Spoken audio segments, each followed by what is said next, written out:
Salve, salve rapaziada, como é que vocês estão? Tranquilo? Seguinte, data FIFA chegou e muita gente está em cima de como vai ser o time do Ancelotti, como que vai ser trabalhado essa equipe já próximo de Copa do Mundo, né? Menos de um ano para começar a Copa do Mundo, então muita gente questionando convocação, sem Neymar, sem Vinícius, sem Rodrigo e esses testes, esses caras que ele quer ver.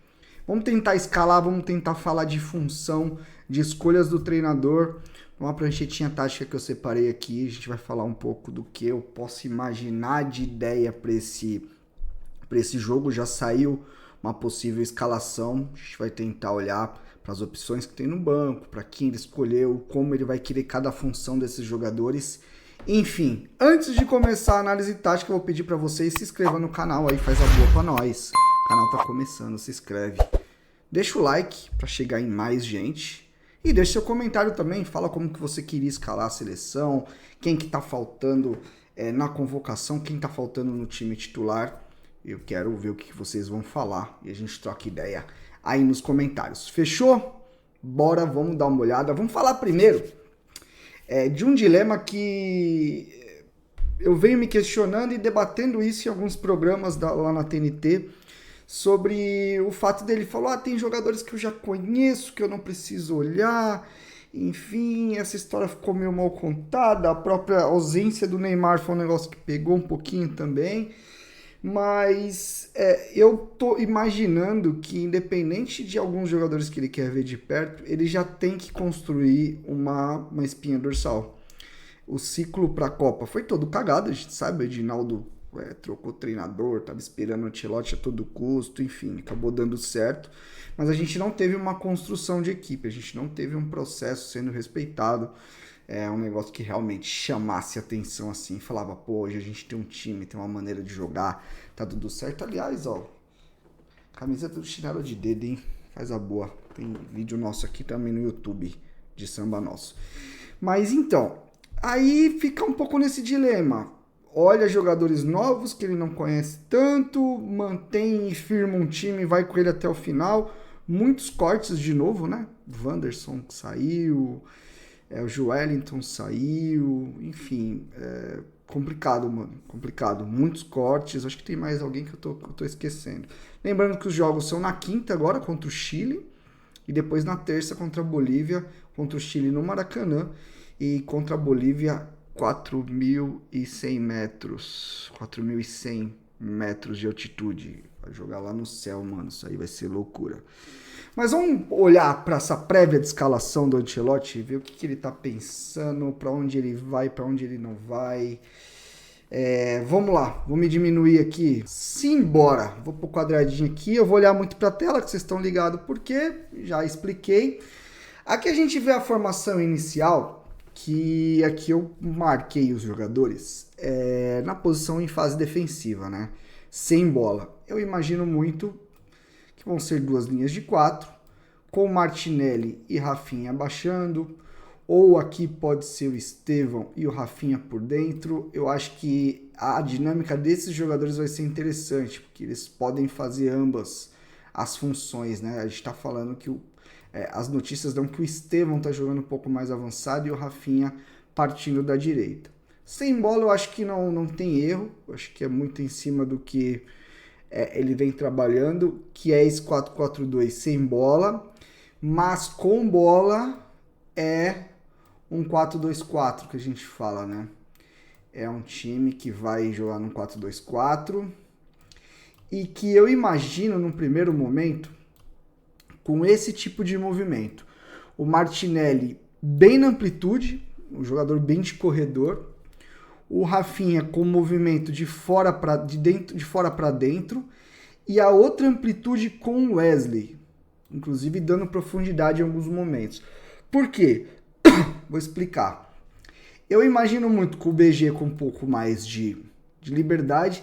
E eu imagino a seleção fazendo uma saída de 3 com o Douglas Santos. Douglas Santos, jogador do Zenit. Muita gente questionando, né? Pô, como é que o Douglas Santos, sei o quê. Mas o Douglas no Zenit, ele joga em vários momentos como um zagueiro pelo lado esquerdo e o Pedrinho, aquele ex-Corinthians, jogando como ala.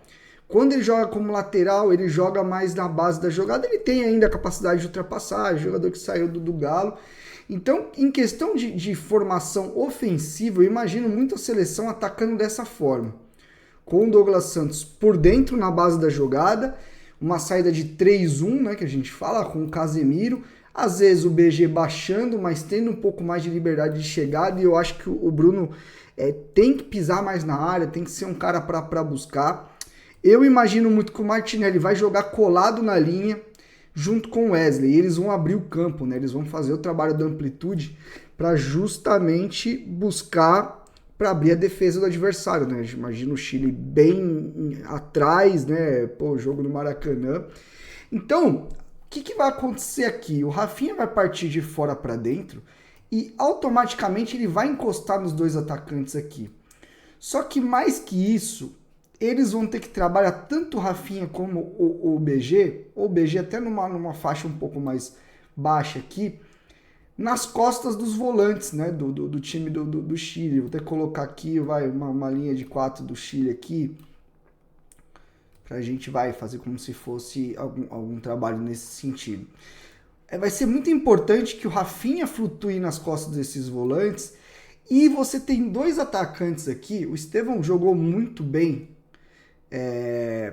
com o Abel um pouco mais centralizado, né? Na verdade ele jogava com 9, o Estevão aqui e outro meio aqui, né? Que às vezes era o Facundo. Então o Estevão, o Palmeiras jogava com 3 zagueiros, com alas, e o Estevão era um meio atacante atrás do 9. Aqui eu acho que ele vai ter total liberdade para flutuar, junto com o Rafinha, junto com o BG, e o João Pedro ele não é um 9 fixo, né, cara?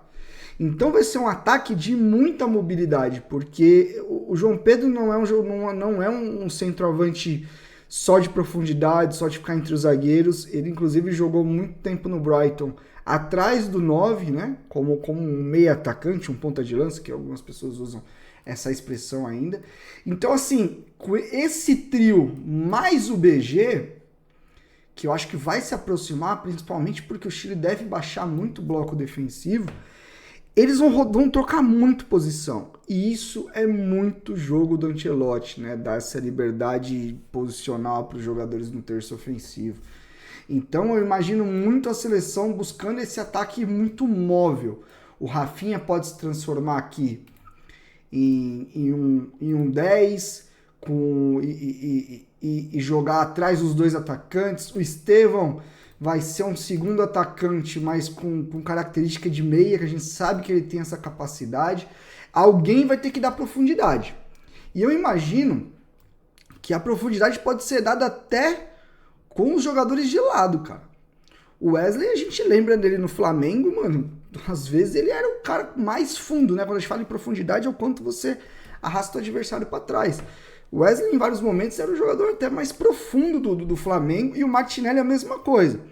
É importante que, se o jogo acontecer por esse lado, o Martinelli tem essa capacidade e vigor físico para fazer a diagonal e pisar na trave e pisar na área na segunda trave.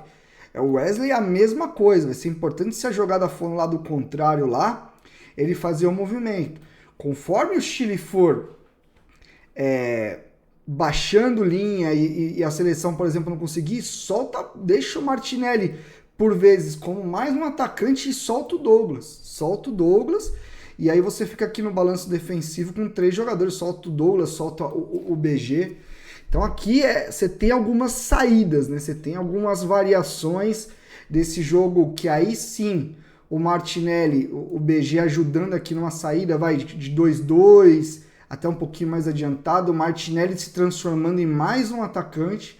O Martinelli já jogou de 9 em alguns momentos na vida. Então, assim, vai ser um jogo que vai ter, dependendo de se o gol não sai, ele vai ter uma exigência de você ir soltando os jogadores, certo? Você vai soltando os jogadores e aí você tem o banco. Vamos aqui voltar para a formação original e eu vou pegar aí alguns jogadores e vou tentar colocá-los numa situação de necessidade. Não tá acontecendo o jogo, não estamos fluindo, tá zoado. Tá, vamos lá. Vamos começar aqui.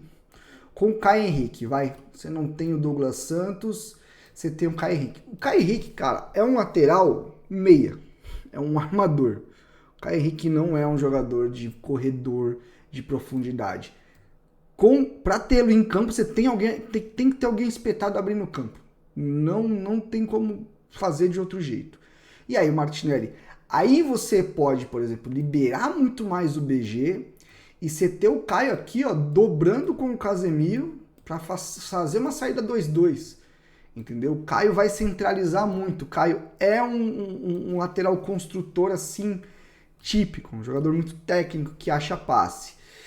Vamos ver aqui.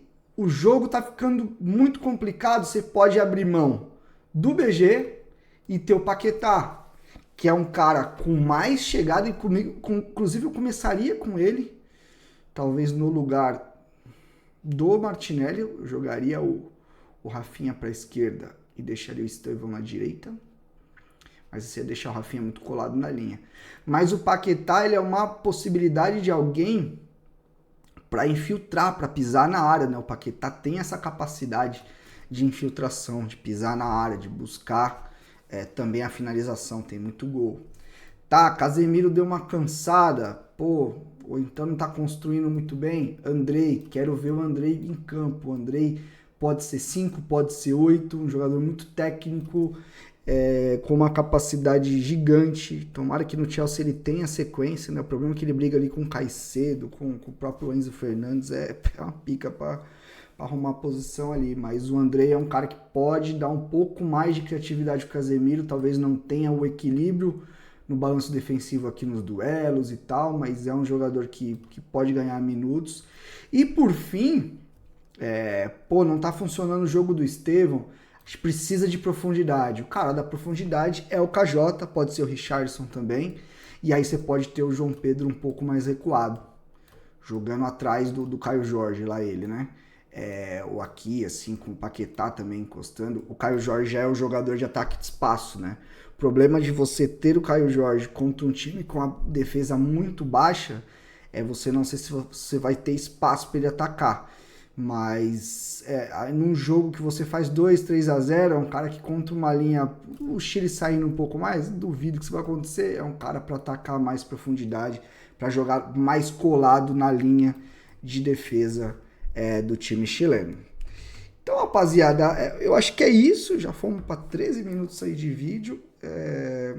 Deixa os comentários aí, me fala o que vocês acharam, se inscreva no canal. E vamos lá, né? A Copa tá chegando. Valeu humildemente, viu, rapaziada? Obrigado, valeu.